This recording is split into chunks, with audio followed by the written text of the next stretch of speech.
Hello everyone, welcome to my channel Beyond the Grave.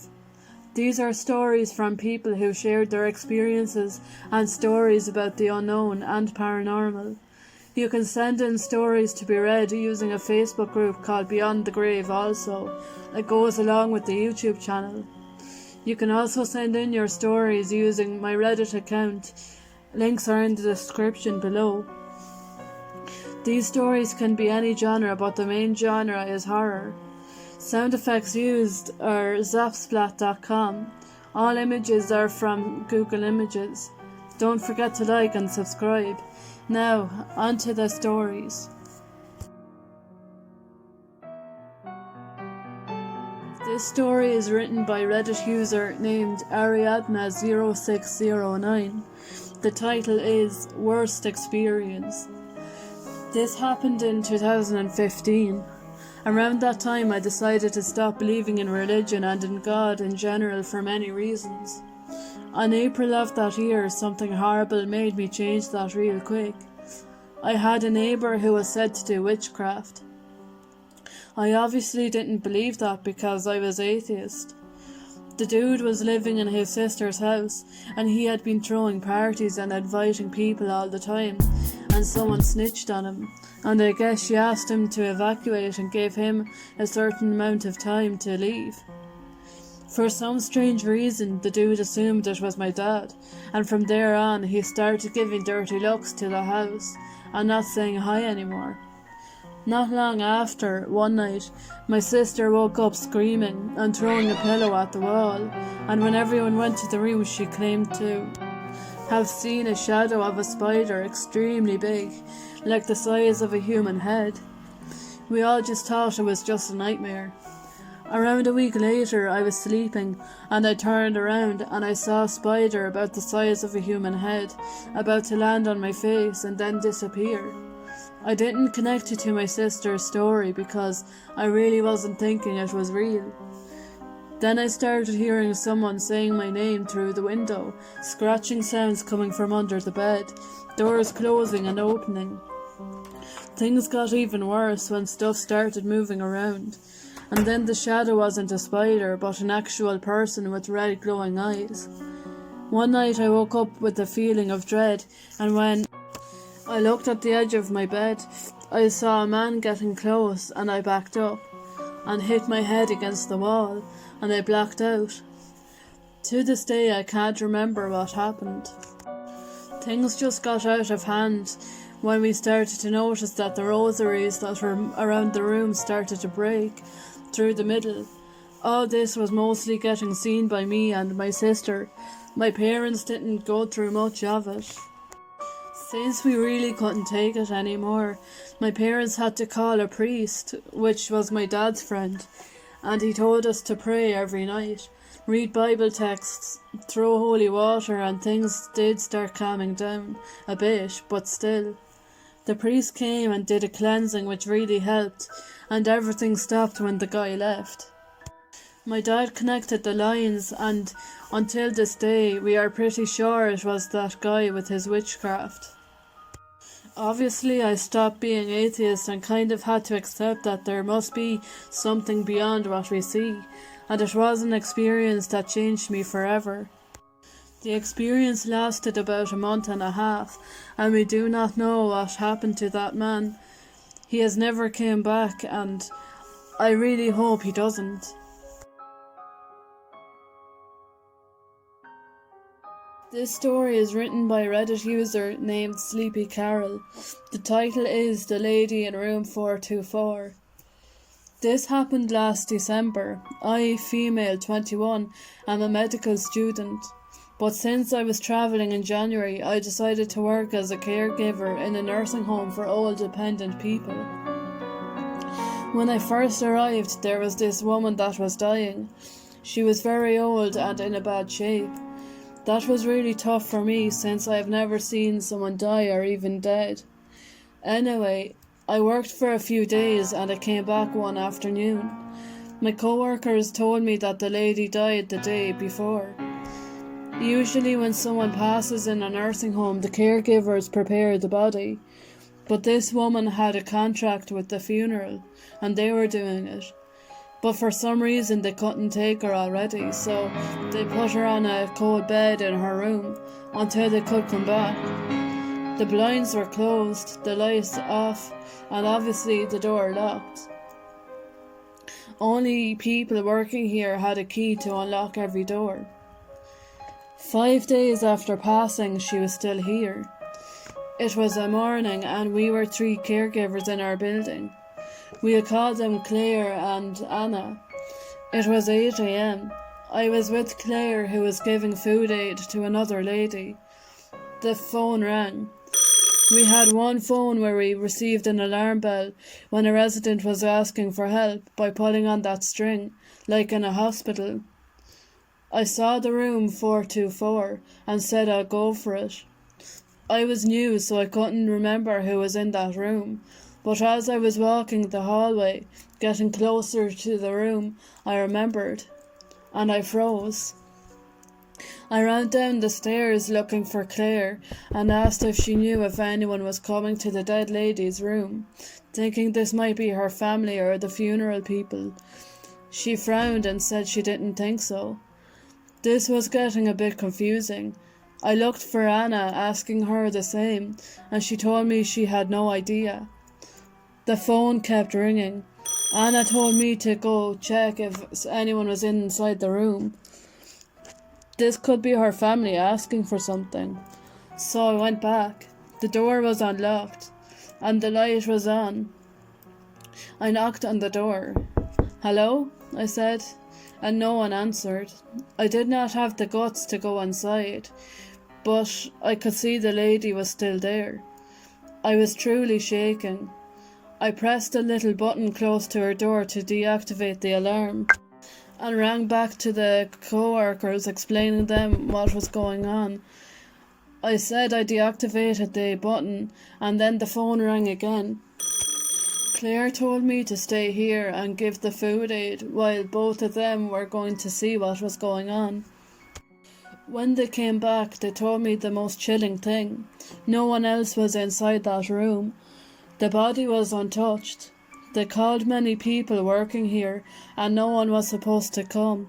But mostly the reason why the phone kept ringing was that the alarm button, which was under her bed, was ripped from the wall. Edit. For those asking about the smell of the body, saying that you can't leave a body more than a few hours, etc. Actually you can, and there would be no smell.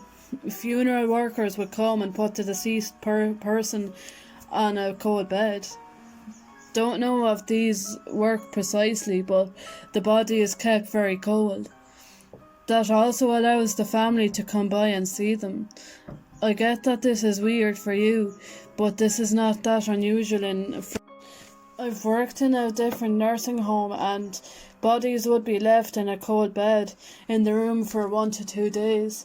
5 to 6 days is very extreme, however, in a way that I think is a bit disrespectful for the lady and the family. It's a long time to wait.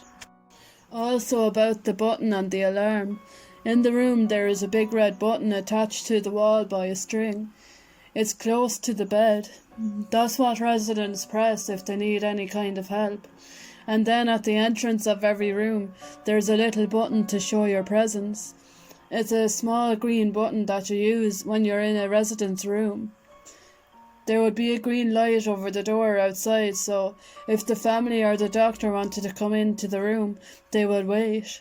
Also, deactivate the alarm of the same room. You push once, there's a green light, then you push again, and there would be no light above the room.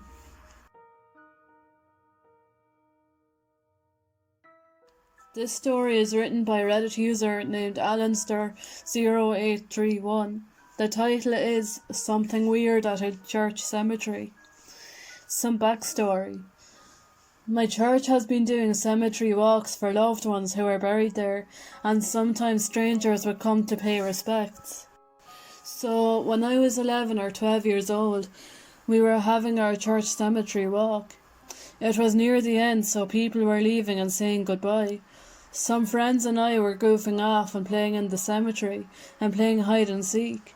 When I was hiding, part of the game, I heard footsteps. I thought it was one of my friends, but no. I heard it coming towards me, then stopped. I felt a warm breath on my face and a cold hand. I was later found and told my friends about what had happened, but no one believed me. Later that night, all of us were leaving. I said goodbye, then got something at the corner of my eye. I tell my friends to look, and when they did, what we saw, all of us saw it, was a man walking towards us. We thought it was just a stranger, then disappeared into thin air. Sorry for the bad post, it is my first one.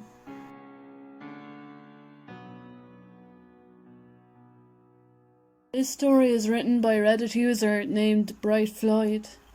The title is, "This is an account of my strange experience in the woods behind my house." When I was young, I loved to explore the woods behind my house. I lived pretty far away from town and had miles of forest to blaze my own trail. So being the curious and adventurous youngster I was, I spent my time out there as much as possible. My favourite thing to do was to break dead branches off of trees and hit as many things with them as possible. But there was this one time. I was out in the woods as usual, running around and smacking things with other things, when I saw this one really ugly tree. I know, horrifying, right? It was really malformed and looked like it was about to fall over. I grabbed a small, low-hanging branch and wrenched it free, but my satisfaction lasted for only a moment, before it was replaced with confusion. Within the small stump of the branch I had broken was flesh. It was unmistakably flesh, like the inside of someone's throat. That's what it looked like. It started to vibrate and a faint moan came from within it. I looked up at the tree. The moaning continued. I took a step back. The tree was moving now on its own. I continued to stare in disbelief. How could this be happening? This doesn't make any sense. The air around me began to change. Birds stopped chirping. The wind stopped blowing. Everything was quiet, except for the moans. They kept getting louder. I could feel it. The tree was angry. I suddenly realised that I should have never meddled in his business, that I should be sorry, that I should never bother him again, that I should pay for what I had done to him. I could feel the hate seeping out of him, out of every branch. I was so sorry. I dropped to my knees and started crying, begging him to forgive me. A branch reached down towards me. I felt it touch me, but it wasn't a branch, it was flesh. It was him. The bark on the tree was shedding, and the flesh beneath was exposed. At the trunk near the bottom was an opening, a mouth. I understood. I needed to get in. I needed to sacrifice myself to him, surrender to him, become him. I was no better than an ant to him. I got up, walked forward to the gaping throat in front of me. Then I stopped. What was I doing? I don't remember much after that, except running, sprinting through the forest, screaming and crying. The next thing I know, I'm in an ambulance. I look down at my body and see that I'm covered in blood. I have wounds all over my arms and legs, and 2 of my ribs are cracked, but I don't care. I escaped that thing. Whatever it was, I know I can't hold out forever. One day he will find me. I'll never truly get rid of him. One day, when I've forgotten all about this, he'll find me. This story is written by a Reddit user named Bad Cooking. The title is, "I shouldn't have read it." I shouldn't have read it. It was just a normal day, and it was one of the numerous posts I clicked on. It wasn't weird or anything, just another post. Another random scary story that was made up by an anonymous user. It wasn't even that terrifying, but after reading that post, it was as if something had changed in the air. I can't even explain it. The way the air seemed to be breathing with me as I read that post creeped me out. In, out. Can you feel it? the air becoming heavy, pressing against your chest. Breathe again, breathe slowly, and then you'll hear it. The random sounds that you weren't aware of. Listen closely. No, don't tear your eyes away from the screen. Don't look at it. Just listen. Don't reveal that you know that it's there. Just listen. Listen closely to the background noise. It will seem like a normal sound. Maybe an electrical hum, the sound of your pets, or maybe even insects. But it'll sound unnatural. Can you hear it? After you hear it, please, please, please, don't look at your reflection. No, not only your mirror. Any objects that can reflect light, even if your reflection is just a hazy blur. Avoid anything at all where you can see your reflection, because if you do, you'll see that it's behind you, and you won't be able to help yourself. You will look at it. It's a compulsion, like the way we can see at the corner of our eyes. You will see it, and once you do, it will know that you know about it. It's hard, isn't it? That's why I shouldn't have read it, and you shouldn't have read it too.